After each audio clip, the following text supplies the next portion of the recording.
Ready. Back. What's happening in the Gulf, I don't think people are really truly aware of just how devastating this is.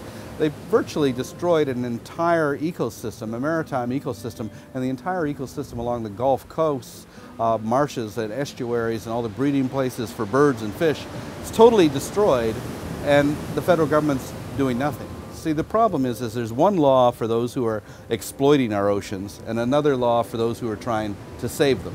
British Petroleum, for example, can cause one of the greatest ecological disasters in the world, and the United States government puts them in charge of cleaning it up. And what do?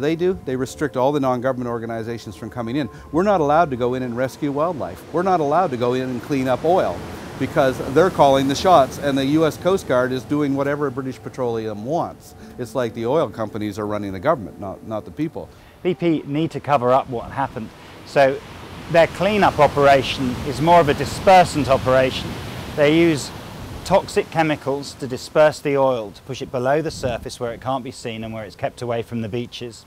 So what's actually happening is that those toxic dispersants push the oil a few meters below the surface where it increases the toxicity of the water beneath it, but it also creates a barrier to anything that can breathe. It destroys all the oxygen in the water, so it's actually increasing the destruction of the oceans.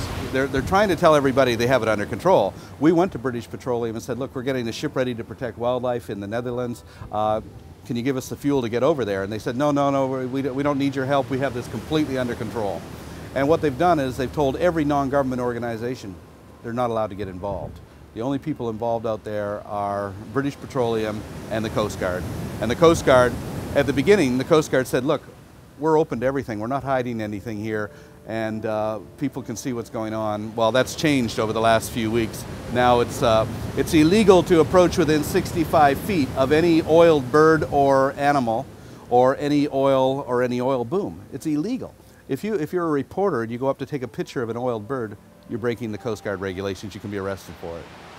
If worldwide resources were thrown at it to try and find a solution, the result would be that it would be corrected a lot more quickly than if we do nothing about it at all. If we do nothing about it at all, this will last decades, if not centuries. It will destroy ecosystems and wildlife, not just in the Gulf, but all over the world.